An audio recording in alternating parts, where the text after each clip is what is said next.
Genesis 12:10-20 shows us that even a man of great faith, like Abram, was not without weakness.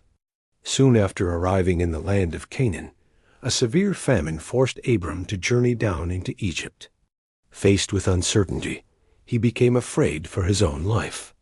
Fearing that the Egyptians would kill him to take Sarai, his wife, he asked her to say she was his sister. This half-truth was meant to protect himself, but it placed Sarai in danger, for she was taken into Pharaoh's household. This episode reveals the tension of faith under trial. Abram had obeyed God's call to leave his homeland, yet here his trust faltered in the face of fear. Instead of relying on God's protection, he tried to secure safety through deception. The result was not blessing, but trouble. Pharaoh and his household suffered plagues because of Sarai, and only then was the truth revealed. Pharaoh rebuked Abram and sent him away, along with Sarai and all his possessions. The lesson here is twofold. First, it shows us that even the heroes of faith are flawed.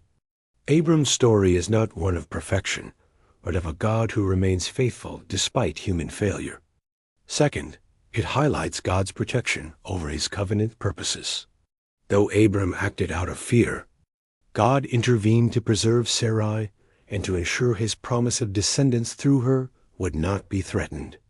This passage reminds us that faith is often tested in moments of fear and uncertainty. Abram stumbled, yet God's plan did not.